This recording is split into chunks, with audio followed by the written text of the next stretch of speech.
अगर ट्रेडिंग में बार बार नुकसान हो रहा है तो इसका मतलब है कि मार्केट का असली गेम को आप नहीं समझ पाए हैं। मार्केट को समझने के सबसे पहला और जरूरी राज है सपोर्ट और रेजिस्टेंस। ये दोनों ऐसे बॉडीगार्ड है जो प्राइस को कंट्रोल करते हैं। सपोर्ट प्राइस को नीचे गिरने से रोकता है और रेजिस्टेंस प्राइस को ऊपर जाने से। सोचो, अगर पहले से आपको पता हो कि प्राइस कहाँ रुकने वाला है और कहाँ पलटने वाला है तो क्या आप गलत ट्रेड में फंसेंगे? नहीं। तो इस वीडियो में मैं आपको सपोर्ट और रेजिस्टेंस का ऐसा सीक्रेट में बताने वाला हूँ जिससे मार्केट को आप ऐसे पढ़ पाएंगे जैसे कोई ओपन बुक है। सबसे पहला, सपोर्ट क्या होता है? सपोर्ट का मतलब ऐसा प्राइस लेवल जहां मार्केट की गिरती हुई चाल रुक जाती है और वहां से बायर्स एक्टिव होकर प्राइस को फिर ऊपर ले जाते हैं। जैसे निफ्टी अगर 22,000 के लेवल से गिर रहा है और 21,800 पर हर बार रुक जाता है तो 21,800 सपोर्ट लेवल बन गया। मार्केट में डिमांड और सप्लाई की लड़ाई चलती रहती है। जहां डिमांड बढ़ जाती है वहां प्राइस गिरना बंद कर देता है। इसीलिए सपोर्ट को प्राइस वॉल भी कहा जाता है जो कि मार्केट को नीचे गिरने से रोकता है। नंबर 2, सपोर्ट कैसे काम करता है? जब प्राइस सपोर्ट पे पहुंचता है तो कई चीजें होती है। पहला, बायर्स को लगता है कि प्राइस सस्ता हो गया है तो बाय स्टार्ट करते हैं। दूसरा,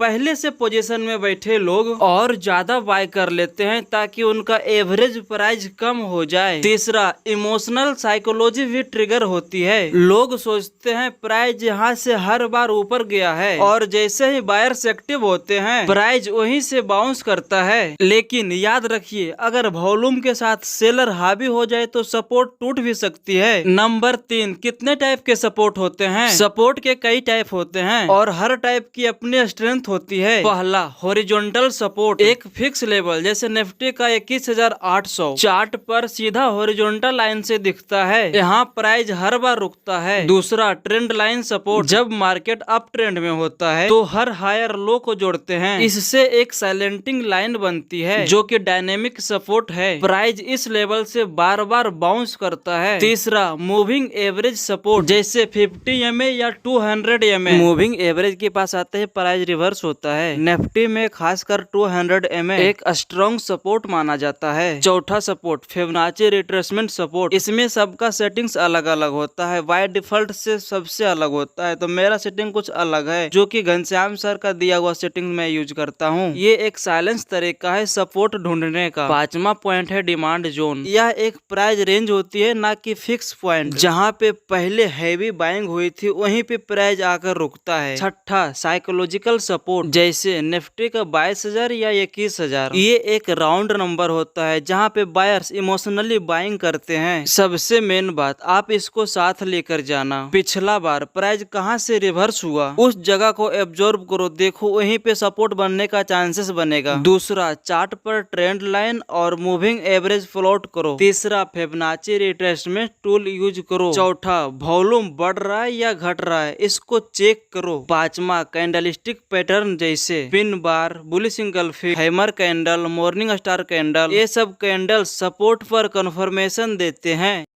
रेजिस्टेंस एक ऐसा प्राइस लेवल है जहां निफ्टी या कोई भी स्टॉक ऊपर बढ़ते बढ़ते रुक जाता है और वहीं से गिरने लगता है। मतलब जहां सेलर एक्टिव हो जाते हैं, सप्लाई बढ़ जाता है और बायर्स कमजोर हो जाते हैं। एग्जाम्पल, निफ्टी 22,500 तक का ऊपर जाता है लेकिन वहां सेलर इतने स्ट्रॉन्ग होते हैं कि प्राइस वहीं से गिर जाता है तो 22,500 रेजिस्टेंस बन गया। रेजिस्टेंस को ऐसे समझिए जैसे कि छत होती है, सिर टकरा के प्राइस नीचे आ जाता है।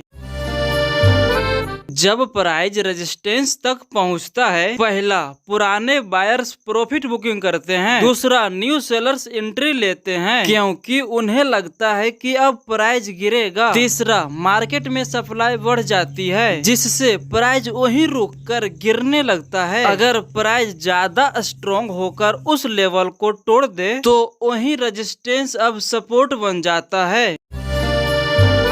रेजिस्टेंस कई प्रकार के होते हैं। निफ्टी में खास कर ज्यादा देखे जाते हैं। पहला, हॉरिजॉन्टल रेजिस्टेंस, एक फिक्स लेवल जैसे निफ्टी का 22,500। यहाँ पे प्राइस बार बार रुकता है। चार्ट में सिंपल हॉरिजॉन्टल लाइन से आपको दिखाते हैं। दूसरा, ट्रेंड लाइन रेजिस्टेंस, जब मार्केट डाउन ट्रेंड में होता है, हर लोअर हाई को जोड़ते हैं तो एक साइलेंटिंग लाइन बनती है जो कि डायनेमिक रेजिस्टेंस है। प्राइस इस लाइन से टकराकर गिरता है। तीसरा, मूविंग एवरेज रेजिस्टेंस, जैसे 15 EMA या 200 EMA। जब प्राइस नीचे से मूविंग एवरेज तक जाता है तो वहीं रुक जाता है। निफ्टी अगर 50 EMA प्राइस तक जाकर गिर जाए तो वहीं उसका रेजिस्टेंस बन जाता है। चौथा, फिबोनाची रिट्रेसमेंट, फिबोनाची के 38.2%, 50%, 61.8% लेवल पर प्राइस रेजिस्टेंस फेस करता है। ये लेवल रेजिस्टेंस लेवल होते हैं। पांचवा, सप्लाई जोन या रेजिस्टेंस जोन, यह एक रेंज होती है जहां सेलर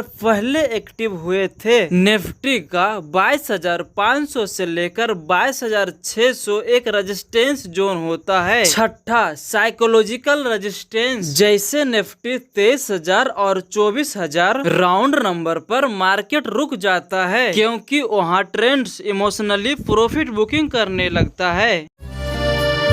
चौथा नंबर, रेजिस्टेंस कैसे पहचाने। पहला नंबर, चार्ट में प्राइस पहले किस जगह से गिरा है वो देखो। दूसरा, ट्रेंड लाइन और मूविंग एवरेज ड्रॉ करो। तीसरा, फिबोनाची टूल्स का यूज करो। चौथा, वॉल्यूम पर नजर रखें, रेजिस्टेंस पर वॉल्यूम बढ़े तो समझो गिरावट पक्की है। पांचवा, कैंडलस्टिक पैटर्न, जैसे shooting star, bearish engulfing, evening star और डोजी, ये सब पैटर्न रेजिस्टेंस की ताकत को बढ़ाते हैं। पांचवा, बोनस पॉइंट, रेजिस्टेंस जितना बार टेस्ट होगा वो उतना ही वीक हो जाएगा। अगर रेजिस्टेंस ब्रेक हो जाए तो वहाँ एक फ्रेश रैली शुरू हो सकती है। ब्रेकआउट पर कंफर्मेशन जरूरी है, वरना आप फेक ब्रेकआउट में फंस जाओगे और आप लॉस कर बैठोगे। ट्रेडिंग में अगर रेजिस्टेंस आपको समझ आ गया तो प्रॉफिट लेना आसान हो जाता है। सपोर्ट और रेजिस्टेंस को लेकर आपके दिमाग की अगर घंटी बजी हो तो एक लाइक जरूर कर देना। अगर आप हमारे ट्रेडिंग सेटअप देखना चाहते हैं तो इस वीडियो पर आप क्लिक करें।